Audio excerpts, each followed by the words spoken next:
বর্তমান সময়ে যারা বিশুদ্ধ তাওহীদের উপর অবিচল, যারা তাগুতকে স্পষ্টভাবে বর্জন করেছে, যারা আল্লাহর জামিনে একমাত্র আল্লাহর সার্বভৌমত্ব ও হাকিমিয়াতে বিশ্বাসী এবং গণতন্ত্র, রাজতন্ত্র, সমাজতন্ত্র সহ সকল মানবরচিত শাসন ব্যবস্থাকে প্রকাশ্যে অস্বীকার করে, তাদের জন্য এই সমাজ বরাবরই শ্বাসরুদ্ধকর হয়ে ওঠে।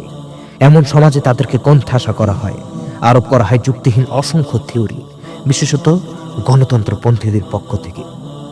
এসব থিওরির মধ্যে সবচেয়ে বহুল প্রচারিত ও তথাকথিত বাস্তববাদী যুক্তি হলো, যেহেতু এই সিস্টেমই চলমান, তাই এর ভেতর থেকেই মন্দের একজন ভালোকে নির্বাচন করতে হবে। সংক্ষেপে বলা যায় মন্দের ভালো থিওরি। শুনতে আপাত দৃষ্টিতে খুবই বাস্তবসম্মত ও বুদ্ধিদীপ্ত মনে হলেও আমার কাছে একটি ইউজলেস থিওরি মনে হয়। আমার এই কথা শুনে হয়তো আমাকে অনেকে গালমন্দ করতে পারেন, তবে আসুন আপনাকে এটি বিস্তারিতভাবে ভেঙে দেই। প্রথমে আসুন মন্দের ভালো এই শব্দটি দ্বারা কি বোঝা হয়।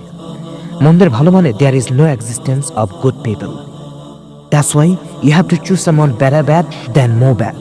অর্থাৎ বর্তমানে ভালো মানুষের কোনো উপস্থিতি নেই, তাই আপনাকে গণতন্ত্রের মাধ্যমেই একজন বেশি মন্দের মাঝে তুলনামূলক কম মন্দ মানুষকে ভোট দিয়ে নির্বাচন করতে হবে।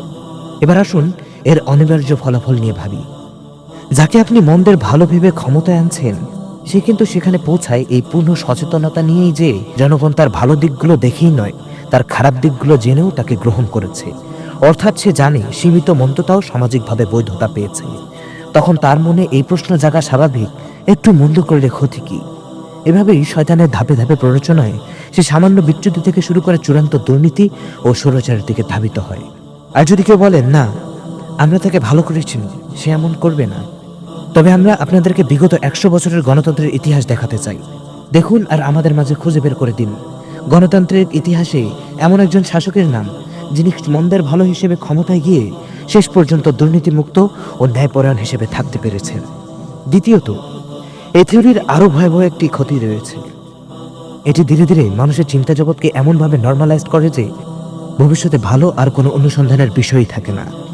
মানুষ আর ভালো খোঁজে না, খোঁজে শুধু মন্দের ভিতরে তুলনামূলক কম মন্দকে। ফলে নৈতিকতার মানদণ্ড ক্রমশ নিচে নামতে থাকে, আর সত্যিকারের ভালো সমাজ থেকে নির্বাসিত হয়। কাজে যারা প্রকৃত অর্থে কুফরবিদ তাগুতে বিশ্বাসী, যারা বিশ্বাসী মহান রবের কর্তৃত্বের উপর, যারা হাকিম হিসেবে একমাত্র মহান আল্লাহ তাআলাকে গ্রহণ করেছেন, তাদের জন্য রিদ্দার মতো জঘন্য কুফরি নির্বাচনে অংশ নেওয়া কোনো অংশেই মানায় না। আল্লাহ আমাদের সাহি বুঝ দান করুক এবং গণতন্ত্র সহ সকল মানবরচিত তন্ত্রমন্ত্রকে বর্জন করার তৌফিক দান করুক। ওয়াখির দাওয়ানা আনিল হামদুলিল্লাহি রাব্বিল আলামিন।